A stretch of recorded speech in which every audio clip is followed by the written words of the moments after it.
Bonjour et bienvenue dans la quotidienne de School TV, l'émission qui vous raconte l'éducation au quotidien. Au sommaire, aujourd'hui, pour 2 petites minutes, elle ne courra pas le marathon des JO de Paris, mais son rêve olympique est toujours bien vivant et qu'elle mettra autant d'énergie et de générosité à l'atteindre que pour combattre le cancer qui l'a frappé quand elle avait 24 ans. Eh bien moi, je prends le pari qu'elle le vivra en 2028. C'est en tout cas ce qu'on se dit en refermant le livre qu'elle vient de publier. Anaïs Kemener est l'invitée du Grand Oral.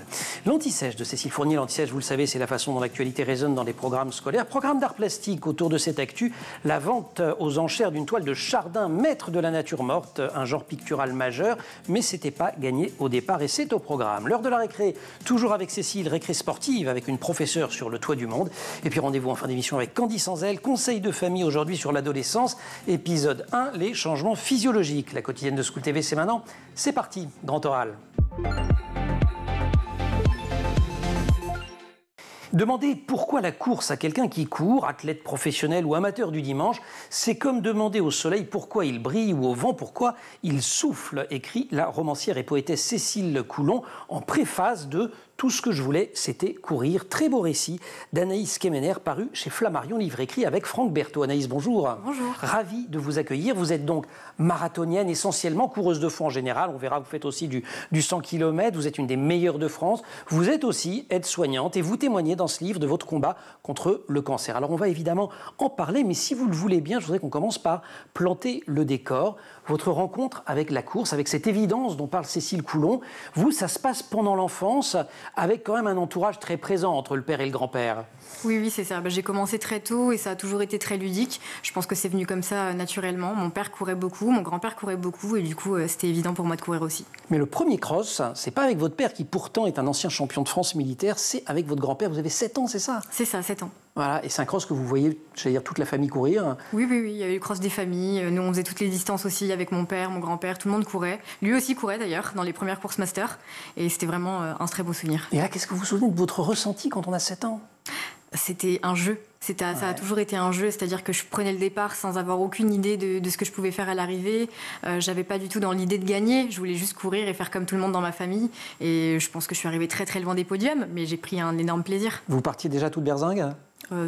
Ouais, déjà. Ouais, quand même, parce que ça vous le racontez qu'aujourd'hui vous avez une tendance à attaquer les marathons tambour battant. Votre grand-père, c'est en son souvenir, je crois que vous êtes fait tatouer derrière la cuisse ses dates de naissance et de décès, que cette inscription Maël, qui en breton veut dire mon ange. Ouais.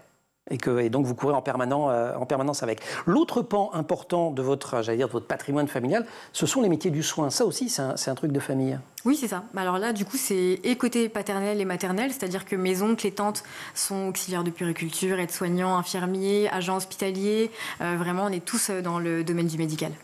Et vous avez découvert les services d'urgence lors de vos stages. Et pareil, c'est un peu comme pour la course, à un moment, il y a une sorte d'évidence. C'est ça, vous dites, tiens, je suis à ma place ici. C'est ça. En fait, je pense que j'ai toujours baigné dedans. Mon père était pompier aussi. Et c'est vrai que je pense que ça aide sur les qualités d'empathie et je me sentais bien quand j'étais à l'hôpital parce que finalement, c'était un milieu dans lequel c'était un peu familier. Avec aussi une sensation, vous le dites, à un moment donné, d'adrénaline, il se passe quelque chose. Oui, c'est ça. Toujours avoir ce sentiment de servir, d'être vivant, quoi, et de servir quelque chose et de pouvoir aider les gens. Coureuse de fond, on l'a dit. Marathon, c'est quand même votre distance fétiche. C'est une célébration, écrivez-vous dans le livre. Et vous le découvrez à 22 ans. On est à Rotterdam. Qu'est-ce qui se passe alors? Qu'est-ce qui fait que cette distance, ces 42 km et quelques centaines de mètres, ça vous habite à un moment donné? Je pense que j'ai toujours été plutôt à l'aise avec les longues distances. Déjà dès petite, dans l'enfance, je voulais toujours augmenter les distances. Et ça me paraissait tout naturel de monter sur marathon. Et c'est vrai qu'à 22 ans, quand je fais mon premier marathon, c'était un peu un pari avec des copains. Et finalement, ça s'est très très bien passé, même mieux que ce que j'imaginais. Et j'ai tout de suite eu envie de recommencer à l'arrivée. Vous le faites en 3h11, un coup de foudre instantané, écrivez-vous, et vous voici donc engagée dans cette double vie, à la fois de marathonienne, de soignante. Vous avez 24 ans, et là on arrive à ce fameux 7 août. Ça fait un certain temps que vous traînez un kyste au sein.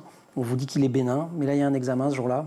C'est ça, en fait ça faisait quasiment 1 an que du coup j'ai vu 2 médecins différents sur une année, où à chaque fois on me disait que c'était pas grave, que c'était sûrement hormonal, que j'avais 24 ans, pas d'antécédents, une hygiène de vie parfaite, donc c'était sûrement rien.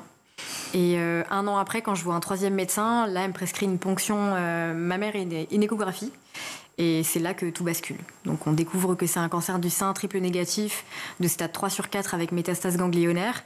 et qu'il faut agir très vite. Ouais, il faut agir extrêmement rapidement. Et pourtant, dans un premier temps, alors votre premier réflexe, dites-vous, c'est comment je vais le dire à mon père? Oui, j'ai toujours été très proche de mon père, c'est lui qui m'a élevée, c'est aussi mon entraîneur. Donc on a toujours été très liés et c'est vrai que l'annoncer, c'était finalement moi-même sortir de ce déni, de me dire que c'était pas quelque chose de normal, c'était pas hormonal, finalement c'était quand même un cancer.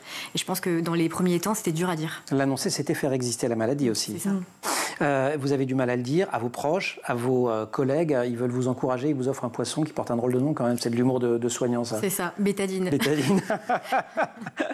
Et là, vous prenez cette décision assez dingue, et d'ailleurs compliquée à faire accepter, vous dites non mais je vais continuer à courir, malgré le traitement. C'est ça, en fait c'était évident, finalement presque comme quand j'ai commencé à courir, de continuer la course à pied et même les compétitions, parce que justement j'avais besoin de ça pour me sentir vivante. Ouais, et là, il faut quand même convaincre un médecin de le faire. Et l'argument qu'emploie votre père est complètement... C'était fort. Je pense que c'était un mot très fort. Mon père lui a dit, donc c'est soit vous acceptez de lui donner son certificat médical pour qu'elle continue à courir, soit vous la laissez mourir dans son canapé. Heureusement, le médecin a signé ça. Et heureusement, vous êtes là, pas dans un canapé, mais sur un fauteuil, et bien vivante. Et vous courez. À 24 ans, j'allais affronter un cancer et peut-être mourir. Et moi, tout ce que je voulais, c'était courir. On retrouve Anaïs Kemener juste après l'Anti-Sèche. Cécile Fournier. Cécile, bonjour. Bonjour. On va parler nature morte aujourd'hui. C'est dans les programmes d'art plastique à l'occasion de la vente aux enchères du tableau Le Melon entamé, signé du peintre français Jean-Siméon Chardin. Oui, alors cette vente aux enchères a donc lieu aujourd'hui chez Christie's à Paris. L'œuvre qui date de 1750 est évaluée entre 8 et 12 millions d'euros. Une de ses particularités, c'est la forme ovale de la toile. Et c'est donc une nature morte, une spécialité en quelque sorte de Jean-Siméon Chardin. Vous pouvez le dire, la nature morte, c'est, je le rappelle, la représentation d'objets, d'animaux morts, de nature, dont la disposition n'est pas due au hasard, c'est une composition. Un des plus célèbres de Chardin, c'est pas celui qui est mis en vente, c'est la raie. Non, c'est la raie. Elle a été en pâte en 1728. C'est ce tableau notamment qu'il présente pour entrer à l'Académie royale. L'Académie royale qui en fait est une institution qui a pour rôle de réguler et d'enseigner les arts. Et c'est ce tableau également qui fait partie des tout premiers à intégrer le musée du Louvre quand celui-ci est créé en 1793. Et vous pouvez d'ailleurs toujours le voir au Louvre. Absolument, très très émouvant tableau. Chardin qui rend ses lettres de noblesse à ce genre. La nature morte, c'était pas gagné d'avance en fait. Non, l'Académie royale de peinture et de sculpture le reconnaîtra, je cite, dans le talent des animaux et des fruits. Et le philosophe Denis Diderot, qui est un vrai fan de Chardin, dira de lui, c'est un magicien de la nature morte. Ouais, mais c'est important parce que jusque-là, la nature morte, quand on peignait des poissons morts et des pommes, c'était un sous-genre pictural. Oui, tout ça à cause d'un certain André Félébien. Ah, c'est André Félébien. Un historien de l'art qui, en 1667, écrit un traité dans lequel il hiérarchise les genres de peinture. En premier vient l'allégorie, qui est la représentation d'une idée abstraite par une figure humaine ou un animal ou même hybride. Et en dernier, vous l'aurez compris, c'est la nature morte. Et c'est grâce aux peintres flamands que le genre va conquérir ses lettres de noblesse. Oui, au XVIe siècle, en fait, le commerce se développe et les peintres représentent ces marchandises, des outils pour eux-mêmes, pas dans une scène en tout cas. Et petit à petit, d'autres peintres d'autres pays s'y mettent. En France, on dénomme ce style d'abord vie immobile, vie silencieuse ou encore nature reposée. Jusqu'à arriver au terme nature morte, ça se passe quand ? Ça se passe au XVIIe siècle, le terme nature morte l'emporte sur les autres. Mais aujourd'hui, dans beaucoup d'autres langues, on parle de vie immobile. En anglais, on va dire still life. Et pour revenir à Chardin, il s'impose au XVIIIe siècle comme le maître du genre, et donc ça lui confère une légitimité. Merci Chardin, qui n'a pas perdu, puisque ces tableaux se vendent extrêmement cher aujourd'hui. Ah bah oui. Dernièrement, le Louvre a fait l'acquisition du panier de fraises des Bois, qui date de 1760 pour 23,4 millions d'euros. Un record de vente pour l'artiste et un record pour un tableau français du XVIIIe siècle vendu aux enchères. Et le Louvre a pu faire cette acquisition grâce à une campagne de mécénat lancée en novembre dernier. 6 millions d'euros ont été récoltés auprès de quelques 10 000 donateurs individuels.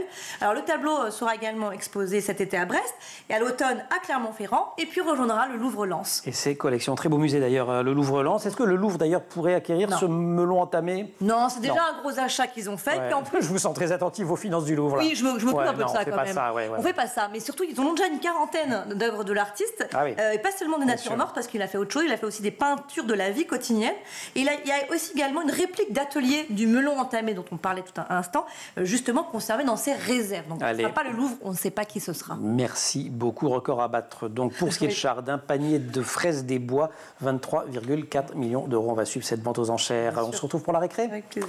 Anaïs Kemener, Grand Oral. Au-delà de l'agenda médical, mon reflet dans le miroir convoquait les tempêtes les plus coriaces. À l'intérieur, je me sentais guerrière, invincible, mais je déchantais lorsque je m'inspectais. J'avais tout d'une cancéreuse, chauve, le teint pâle, aminci, je flottais dans mes vêtements, j'en avais marre, je voulais que ça s'arrête. Renouer avec mes kilos, mes cheveux et la vitalité d'une jeune femme de mon âge. Autre extrait de ce très beau livre d'Anaïs Kemener, écrit avec Franck Berthaud et qui vient donc de sortir chez Flammarion. Il y a une personne dont on n'a pas parlé depuis le début. Dans votre famille, on parle du père, du grand-père, etc. Mais votre mère, et vous en parlez dans le livre, vous ne pouvez pas trop lui parler de tout ça. Pourtant, on se dit souvent, entre fille et mère, a fortiori sur un cancer du sein, ça peut être tisser un lien.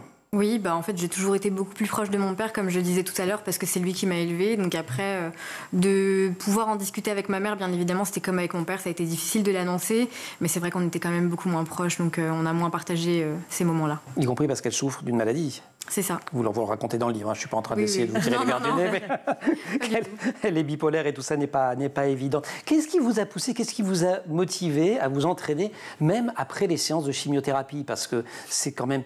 C'est épuisant, et puis parfois j'imagine que vous avez eu les nausées, vous avez parlé des cheveux, etc. On n'est pas bien, quoi. C'est vrai que on est quand même plutôt mal après la chimiothérapie en règle générale. De façon générale, ça fatigue. Moi, je pense que j'avais quand même besoin, comme je travaillais plus parce que j'étais en aplasie, donc j'avais plus de défense immunitaire. Je pouvais pas continuer à travailler à l'hôpital avec des gens qui étaient malades. Bien sûr. Ça aurait été compliqué. Et je pense que la seule chose à laquelle je pouvais m'accrocher, c'était vraiment d'aller courir. Et c'est vrai que même en sortant des chimiothérapies, je me disais que j'avais l'impression de sortir les traitements de mon corps. J'avais l'impression de pouvoir transpirer les traitements de chimio et de les expulser. Et ça faisait sortir les saletés chimiques. C'est un peu ça. Et du coup, j'avais l'impression de prendre vraiment, d'avoir mon corps et de pouvoir tout gérer. Ce livre, vous le dites, vous l'avez aussi écrit pour les autres femmes, pour tout le monde d'ailleurs, pour témoigner de ce que c'est que d'affronter cette maladie. Mais au tout début, c'est pas un bouquin que vous faites, c'est les réseaux sociaux. Vous vous dites, tiens, je vais raconter. Comment ça... Vous êtes très expansif, vous adorez raconter votre vie à tout le monde? Pas du tout. Voilà. Au départ, j'avais donc mon compte Instagram qui était essentiellement basé sur le sport. Donc je parlais beaucoup de mes compétitions, des compétitions que je faisais, du sport en règle générale. Et c'est vrai que quand je suis tombée malade, alors je pense qu'il y a le côté double facette, c'était un peu et la soignante et la patiente, où j'avais aussi envie de raconter que 24 ans sans antécédents, avec une bonne hygiène de vie, ça pouvait arriver.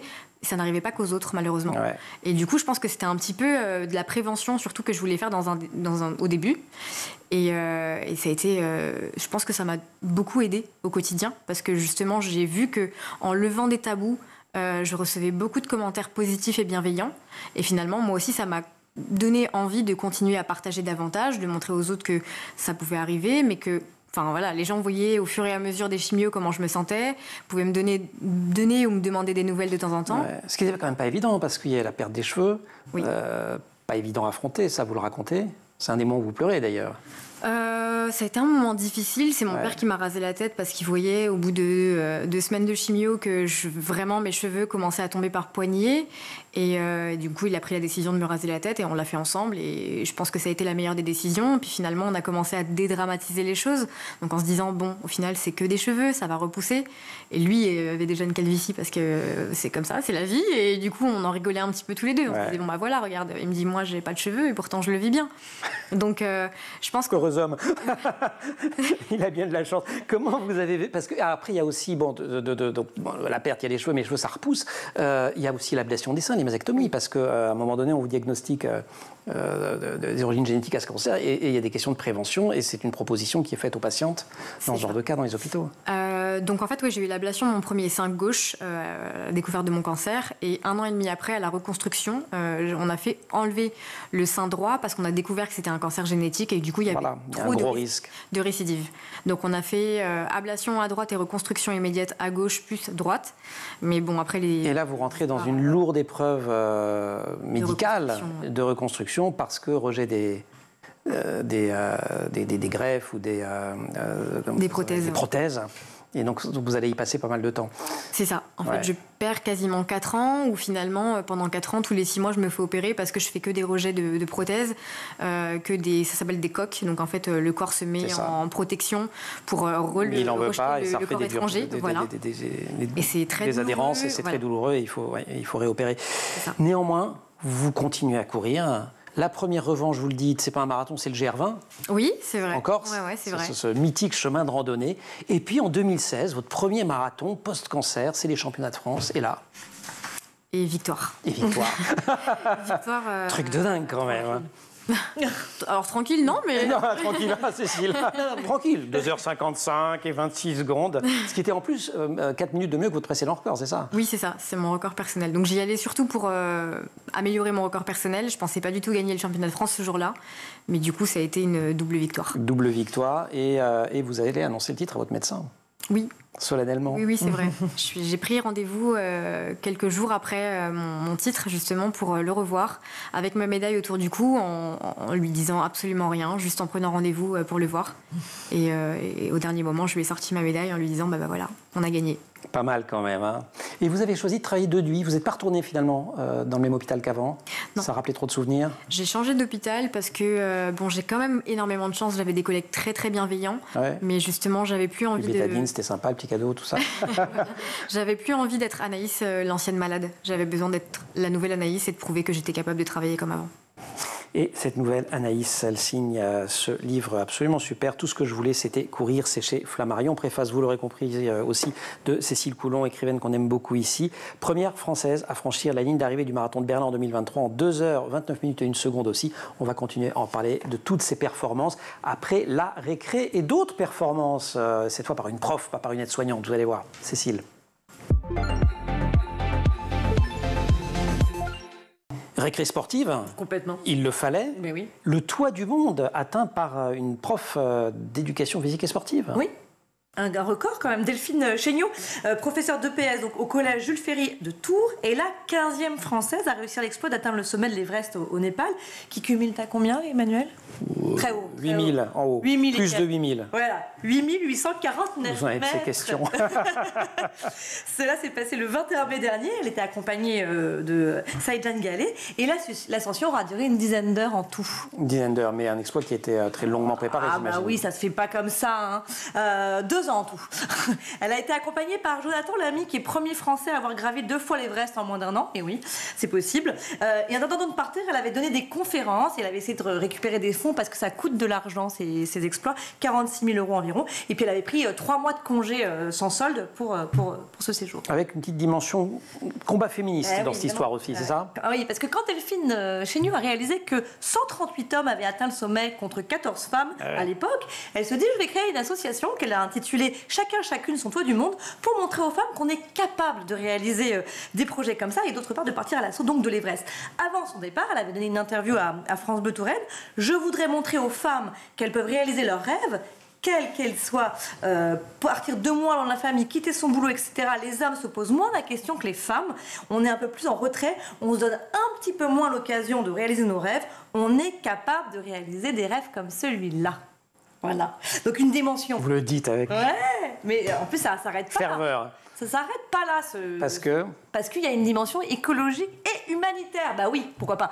Sur place, Delphine Chéniaud a collaboré avec l'association Trio pour l'Everest, qui crée actuellement un centre de tri sur le camp de base. Et elle a également apporté une aide aux écoles népalaises de la vallée de l'Everest. Bon, à chacun son toit du monde, ça marche. Elle a donné des idées à d'autres femmes. Oui, Anne-Sophie Perrin, pour ne pas la citer, qui a 44 ans, qui est prof d'EPS au collège Georges Brassens à Èvres-sur-Indre. Elle est membre, comme Delphine Chéniaud, de l'association À chacune son toit du monde. Et elle est partie mi-avril avec 3 amis pour ramasser les déchets plastiques qui polluent la montagne.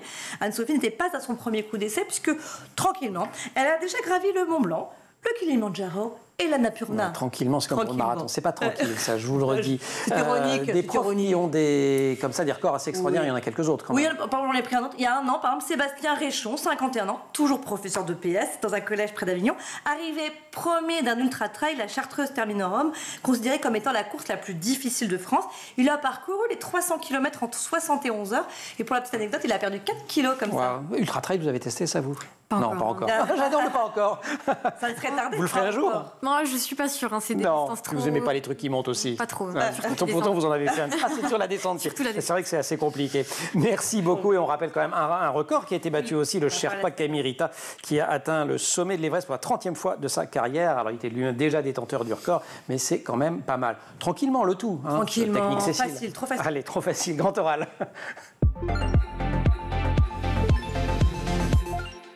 En tombant malade, un monde inconnu et nébuleux s'est ouvert à moi. À l'intérieur, il y avait les traitements, des protocoles, des étapes plus ou moins claires qui accompagnaient l'évolution de la maladie.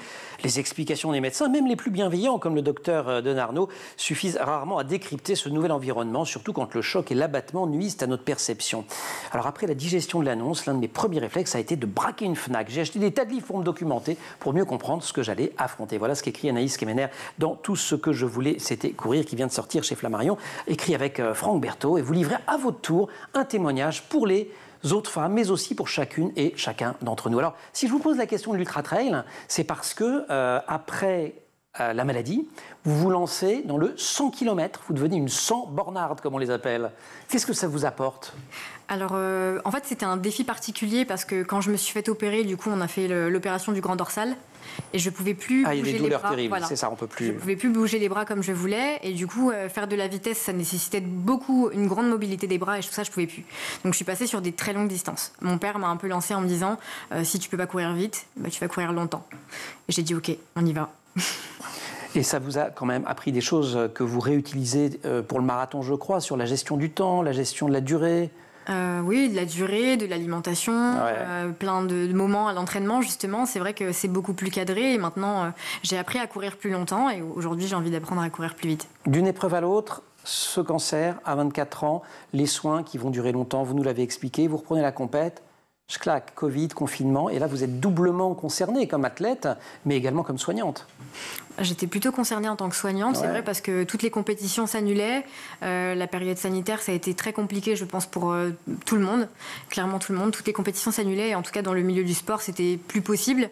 Et c'est vrai que j'ai tout misé, on va dire, sur le milieu médical, où j'ai fait que travailler en faisant des gardes sup, même sur d'autres hôpitaux pour apporter mon aide. Et pour vous occuper des malades. Et ça, c'est le côté... là où je me sentais le plus utile. Ouais, c'est le côté utilité, soins dont vous nous parliez depuis le début. Le rêve olympique, j'ai introduit l'émission en parlant, 2 minutes. Alors juste avant qu'on enregistre, j'ai dit 2 petites minutes, puis vous m'avez dit non, 2 minutes c'est long quand même. C'est beaucoup. C'est beaucoup, c'est parce qu'il faut, vous êtes à un niveau tel qu'il faut vraiment aller les chercher. On va chercher les secondes, 10 secondes par 10 secondes, c'est ça à votre niveau? C'est ça. 2 minutes, en règle générale, ça peut paraître peu, mais en tout cas, pour aller chercher les minima olympiques, c'est vrai que c'est énorme. Ça fait une grosse différence sur la course, et puis en termes d'entraînement, c'est difficile aussi. C'est plus du tout le même temps au kilomètre, par exemple. Donc après, rapporter sur 42 km à l'arrivée, c'est plus du tout la même chose. Mais c'est vrai que ça reste un objectif, et je pense que, en tout cas... Los Angeles 2028, c'est ça l'objectif? Pourquoi pas? Les prochains Jeux, pourquoi pas? Vous envisagez, si on regarde du côté de l'avenir aussi, de devenir psychosocio-esthéticienne pour accompagner des patientes atteintes de cancer? C'est ça. C'est quoi cette discipline? Ça reste toujours un petit peu dans le soin, un peu moins technique que ce qu'on pourrait faire à l'hôpital, bien sûr, mais ça reste, par exemple, moi j'ai rencontré des socio-esthéticiennes dans les services de chimio où moi-même j'étais patiente, et du coup c'est beaucoup d'ateliers, on va dire, d'estime de soi, de reprise de confiance en soi, de comment nouer des foulards quand on perd ses cheveux, de comment mettre des crèmes et des vernis adaptés sur ses ongles et sur sa peau parce que forcément les ongles sont abîmés avec les traitements, de comment porter une perruque. Ça peut être juste simplement discuter. En fait, c'est vraiment le côté psycho-socio-esthéticienne. Mais je pense que c'est un accompagnement thérapeutique auprès des patients malades de cancer.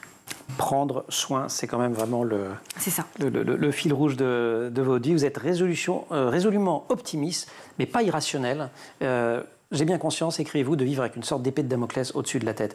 La crainte de la récidive, c'est quelque chose, vous y pensez souvent ou vous savez que ça existe? Je sais que ça existe, mais j'y pense pas. Voilà. Bon, super. Et comme ça, vous continuez à vous entraîner merveilleusement pour faire du sport. Vous restez avec nous, on va parler de l'adolescence, période de transformation physiologique. C'est le sujet du conseil de famille de Candice Anzel qui va succéder sur ce plateau à Cécile Fournier. Cécile, merci. Candice Anzel, conseil de famille.